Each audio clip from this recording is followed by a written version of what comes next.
Imaginez que vous avez 17 ans et que vous emménagez dans un immense manoir où tout est possible. Vous rencontrez alors un demi-frère séduisant, fort et beau, prêt à faire tout ce qui est nécessaire pour vous.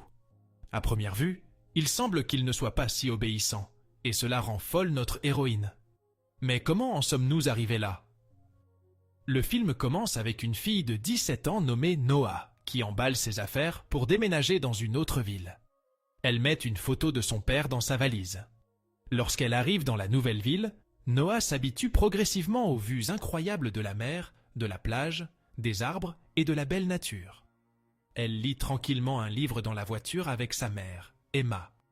La mère essaie de parler à sa fille, mais la fille continue de lire.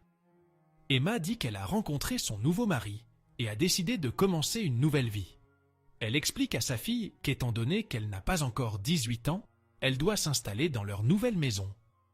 La fille découvre que son beau-père est très riche lorsqu'ils arrivent au luxueux manoir. À leur arrivée, ils sont accueillis par Will, le mari d'Emma, ainsi que par les domestiques. La fille exprime son mécontentement vis-à-vis du déménagement et commence à sortir ses affaires de la voiture. Après avoir fait connaissance avec le beau-père, ils entrent dans la maison. La fille réalise à quel point leur famille est riche. La fille n'est intéressée par rien dans la maison, que ce soit la piscine, le spa ou la nouvelle voiture, elle demande juste s'ils ont une bibliothèque. Après qu'Emma a montré à sa fille sa nouvelle chambre, elle commence à déballer ses affaires. Il s'avère que la chambre de son demi-frère Nicolas est juste à côté. La fille commence à réaliser pleinement que c'est sa nouvelle demeure. Plus tard, elle voit son demi-frère Nicolas lorsqu'elle sort sur la terrasse. Le gars la remarque également. Elle dit à son ami au téléphone que malgré la richesse de sa nouvelle famille, elle était plus à l'aise dans sa propre ville.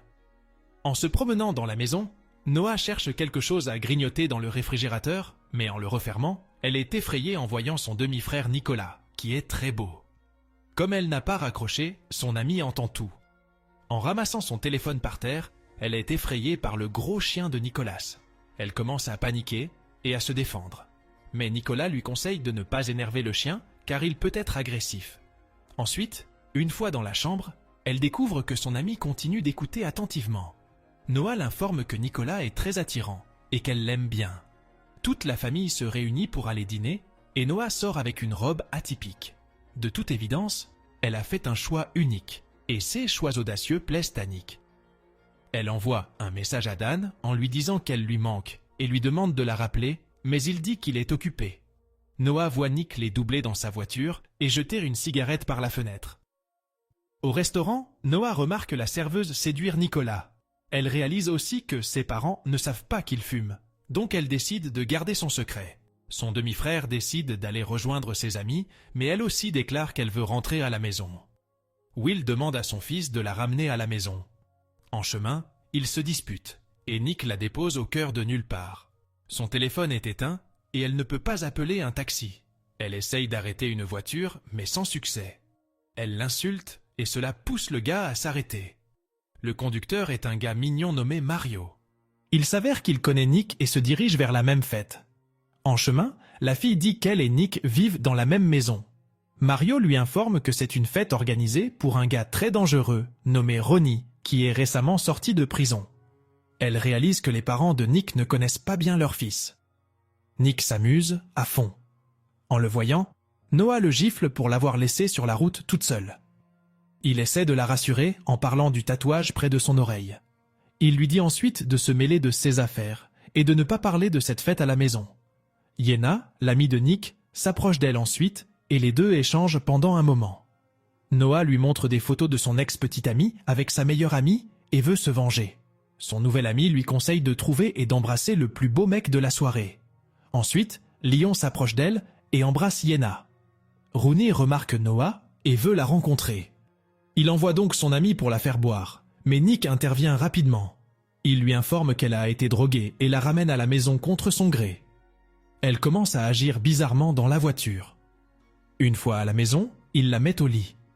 Le matin, Nick et Noah discutent de ce qui s'est passé la nuit précédente. Nick la rassure que rien ne s'est passé et qu'il l'a juste mise au lit. Quand leurs parents arrivent, ils hésitent à leur dire ce qui s'est passé la veille. Plus tard sur la plage, un numéro inconnu l'appelle, mais elle ne décroche pas.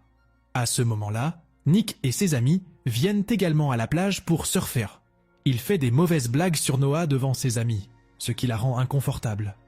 Ensuite, Noah commence à regarder Nick pendant qu'il enfile sa combinaison de surf. Yenna remarque que Noah regarde son frère d'une manière complètement différente. Cette même nuit, Nick participe à une course de voitures. Tout le monde les acclame avant le début de la course et les encourage. Nick est très confiant. Mais lorsqu'il voit Noah avec Yenna, il est distrait car elle est très attirante. Il accélère et rattrape vite son rival, mais il est à nouveau distrait lorsqu'il voit Mario jouer avec elle. Il prend un peu de retard, mais il se ressaisit, prend de l'avance, dépasse son rival et termine premier. En même temps, lorsque Noah reçoit un texto de sa meilleure amie avec son ex-copain, elle décide de se venger de lui. Pendant que tout le monde fait la fête, Nick ne quitte pas des yeux sa sœur. Alors qu'elle boit et danse, elle reçoit à nouveau un message de son ex. Elle devient jalouse et embrasse un gars par hasard. Nick, qui observe la situation, s'approche et chasse le jeune homme. Il propose à Noah un baiser pour rendre jaloux son ex-petite amie Dan, mais à condition qu'elle rentre à la maison sur le champ. Il s'approche d'elle et l'embrasse vigoureusement mais passionnément. Ensuite, Noah monte dans l'une des voitures. Après avoir envoyé la photo à Dan, elle rompt définitivement avec lui. Puis elle décide de prendre cette voiture pour un tour. Mais à ce moment-là, Rooney arrive sur la ligne de départ et lui dit que son équipe gagne automatiquement si elle refuse de faire la course. Nick, qui était dans une autre voiture avec sa petite amie, se précipite pour changer de place avec Noah, mais il est trop tard. Les amis de Nick ne sont pas contents et se demandent pourquoi il n'est pas dans la voiture. La course commence et les deux roulent au même niveau. Mais dans un virage, la fille est première et dans le deuxième, elle prend du retard. Cependant, elle le rattrape rapidement et le dépasse complètement. Rooney commence à cogner la voiture par derrière, mais malgré cela, Noah arrive première. Cependant, il s'avère qu'elle a enfreint les règles et Nick a dû payer pour la voiture. Nick s'en va avec sa sœur, mais lorsque Rooney commence à parler mal d'elle, Nick se bat avec lui. Une bagarre éclate donc entre les deux gangs. Quelques jours plus tard, la famille se prépare pour aller à une fête, mais Nick n'y est pas présent car il est occupé. Le soir, la famille rentre à la maison. Mais un peu plus tard, Nick arrive et voit Noah allongé sur le canapé. Il s'assoit avec elle, puis les choses prennent une autre tournure. Nick observe Noah en train de laver sa voiture le matin, ne lui interdisant pas de venir, mais ne lui accordant pas non plus la permission de rester. Noah se met en valeur et se mouille, ce qui rend ses vêtements transparents. La mère de Noah vient la voir avec Dan, son ancien petit ami. Noah sait qu'il la trompe avec son ami. Nick surveille la situation. Plus tard, Noah approche Nick et lui fait part d'un problème. Cependant, Dan arrive et Noah pousse Nick dans la piscine pour que Dan ne le reconnaisse pas. Elle va ensuite vers Nick qui l'entraîne dans l'eau. Noah s'éloigne de lui, mais celui-ci la poursuit. Lorsqu'il la rattrape, il l'embrasse et la caresse profondément, chose que la jeune fille apprécie visiblement. Plus tard, Rooney et sa bande tombent sur Nick sur le chemin seul et le tabassent. Lorsqu'il rentre chez lui, il trouve Noah allongé près de la piscine. Elle se réveille et le frappe quand il la touche. Ensuite, elle s'excuse et remarque ses blessures. Noah le déshabille pour nettoyer ses plaies et l'embrasse. Bien qu'ils se rendent compte que leurs actions soient malsaines, ils continuent, mais sont interrompus par Dan. Plus tard, lors d'une course, Nick dit à Noah qu'il tombe de plus en plus amoureux d'elle. Puis ils font un peu d'action. Et lorsque leurs amis arrivent, ils s'arrêtent. Ils vont ensuite au Fight Club. Noah essaie d'empêcher Nick de se battre, mais il déclare qu'il aime ce sport. Après avoir gagné le combat, Nick cherche Noah mais aperçoit Mario l'embrasser. Il le pousse par terre. Noah admet qu'elle a peur de lui et dit qu'ils devraient arrêter ce qu'ils font. Alors qu'elle travaille dans un café, elle reçoit une lettre de menace et elle a très peur. De l'autre côté, Will raconte à Nick l'histoire du père de Noah. Il se trouve qu'il battait beaucoup Noah quand elle était enfant, et il a été libéré de prison il y a 2 semaines. Les parents demandent à Nick de soutenir sa sœur et d'être là pour elle. Noah ne sait toujours pas que son père est sorti de prison, et il demande à Nick de ne pas le lui dire. Noah et son ami vont à une fête le soir. Un peu plus tard, elle quitte la fête car elle ne se sent pas bien. Nick l'accompagne à la maison. Quand ils arrivent, elle lui dit qu'elle a peur et lui demande donc de rester avec elle. Le lendemain matin, ils se réveillent dans le même lit et sont surpris par son père. Il rapporte que la sœur de Nick, Maggie, est à l'hôpital. Le médecin consulte les 2 filles, Maggie et Noah.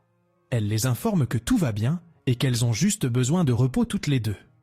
Au retour, Nick s'arrête et avoue son amour pour elle. Ils se dirigent ensuite vers la plage. Puis il fait d'elle tout ce qu'il veut avec son consentement bien entendu. Ils sont heureux d'être ensemble, donc Nick lui propose de s'enfuir. Ils s'arrêtent ensuite à une station-service. Nick va faire des achats alors que Noah l'attend dans la voiture. Cependant, Rooney kidnappe la fille. Après avoir regardé les caméras de surveillance, il découvre tout. Le détective commence sa recherche. Dans la scène suivante, Noah se réveille menotté. Elle voit son père Anos, dont elle a terriblement peur. Il avoue qu'il est celui qui a envoyé toutes les lettres de menace. Il appelle Emma et déclare qu'il va venger son passé et exige $1 million de rançon. Il explique où la rançon doit être apportée. Dans la scène suivante, Anos assomme Ronnie à cause d'un malentendu. Ensuite, la police parvient à traquer la voiture dont Nick avait perdu lorsque Noah avait fait la course contre Ronnie malgré qu'elle avait gagné. Anos réalise qu'il a été retrouvé et essaie de s'enfuir. Il force sa fille à conduire. Nick et la détective les poursuivent. Quand elle atteint le bord du quai, elle se retourne, mais Nick se met en travers de son chemin. Ils se foncent l'un sur l'autre et dans le processus, la détective parvient à neutraliser Anos et mettre fin à la poursuite. Ronnie est ensuite retrouvé par la police. Noah et Nick vont bien et continuent à vivre leur histoire secrètement.